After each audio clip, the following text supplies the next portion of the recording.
ప్రసాద్ గారు ఒక నిమిషం. అందరికీ నమస్కారం.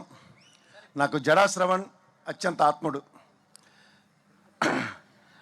ఆయనతో మొదటి పరిచయం నాకు ఆ మహాతల్లి ఒక వీర పురుషుణ్ణి జాతికి అంకితం చేసిన తర్వాత నేను అక్కడి నుంచి ఆయనతో ప్రస్థానం స్టార్ట్ అయింది. సాధారణంగా ఏంటంటే అంబేద్కర్ ప్రతి దగ్గర పుట్టకపోవచ్చు, కానీ తన వారసులను ఏదో రూపంలో పుట్టిస్తాడు. ఈ అభినవ్ అంబేద్కరే జడా శ్రవణ్. ఎందుకంటే తనతో ఆగదు. సాధారణంగా దళితులంటే ఎందుకు భయం తెలుసా? అగ్రకులాలకి హక్కులు వాళ్ళు సాధించుకోరు, హక్కులు అందరికీ ఇస్తారు. అదేం మహానుభావుడు అంబేద్కర్ గొప్పతనం.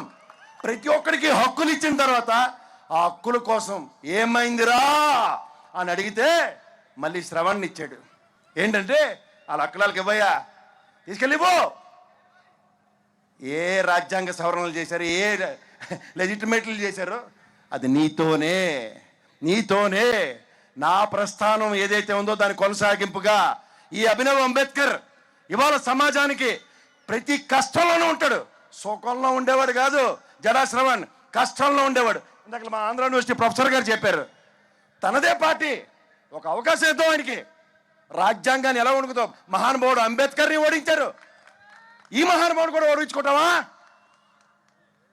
ఆయన ఒక పార్టీ పెట్టుకున్నాడు మీ హక్కుల కోసం పోరాడడానికి. మాలాంటి అగ్రకులంలో పుట్టిన పనికిమాలిన వాళ్ళు ఏం చేస్తున్నారు? ఎందుకంటే హక్కులు పంచుతారని భయం, హక్కులు అందరి కోసం పోరాడతారని భయం, హక్కుగా ఇస్తారని భయం.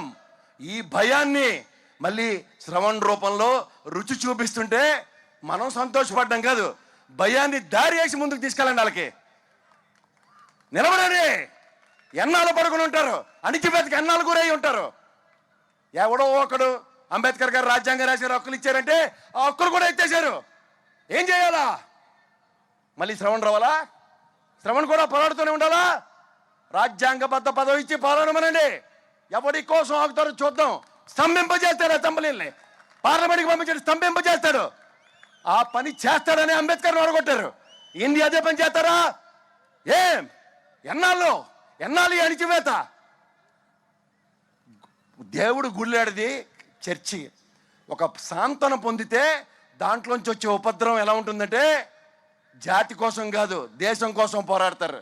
అంచేత దైవ సన్నిధికి దూరం చేస్తే చర్చిలు వచ్చాయి, క్రైస్తవ మతం వచ్చింది. అన్న మీ టైం తీసుకుంటాను, క్షమించండి. ఎందుకంటే 84 సంవత్సరాల ఈ కాలేజీ ప్రొఫెసర్ గారు ఆయన, ఆ పోరాడు యోధుడు స్ఫూర్తి. ఆ రోజు ఇందిరాగాంధీని తనాయించి వచ్చాడు. అవకాశం అంటే ఏలూరు గడ్డ నుంచి, ఇది పోరాటాల గడ్డ. ఈ పోరాటాల గడ్డ ఈ ఏలూరు నుంచి ఇవాళ శ్రవణ్కి స్ఫూర్తి ఇవ్వండి. సాధిస్తాడేమో అని కాదు, సాధించి తీరుతాడు అన్న కాన్ఫిడెన్స్తో ఇక్కడికి రాష్ట్ర నలుమూల నుంచి వచ్చిన వాళ్ళందరికీ చేతిలో దండం పెడుతున్నా. అణిచివేతకు గురవుతూ ఎన్నాళ్ళు ఉంటాం? నా జీవితంలో నేను చదువుకున్న యూనివర్సిటీ నుంచి నేను అంబేద్కర్ భావజాలంతో ఎవడోడో అడ్డమైన ఇజాల గురించే చెప్తాడు. అంబేద్కర్ ఇజాన్ని అడాప్ట్ చేసుకోండి. ప్రతిరోజు సిగ్గుపడతాను నేను అన్నట్టు కూడా అగ్రకులంలో పుట్టినందుకు. క్షమించండి, ఎక్కువ టైం తీసుకున్నాను. Thank you. All the best. Thank you so much Prasad గారు.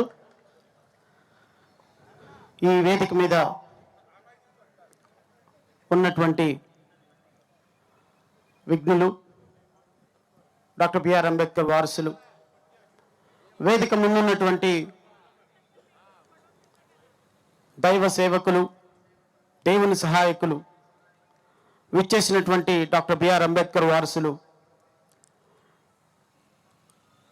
మీ అందరికీ కూడా దళిత క్రైస్తవ సమర శంకరావ సభకు హృదయపూర్వకంగా ఆహ్వానం పలుకుతున్నాం. సభ చాలా చాలా చాలా చాలా కష్టపడి ఇష్టపడి పనిచేశాం. ఈ సభ ద్వారా నేనేం సాధించానో నాకైతే తెలీదు, కానీ ఈ సభ ద్వారా పోరాటాల గడ్డ, ఈ ఏలూరు గడ్డ మీద ఉన్నటువంటి అత్యద్భుతమైనటువంటి డాక్టర్ బిఆర్ అంబేద్కర్ వారసులతో కలిసి పనిచేసేటువంటి గొప్ప అవకాశం నాకు కలిసింది ఈ వారం రోజుల్లో. బెనర్జీ గారు, నేతల రమేష్ గారు, సంజీవ్ గారు,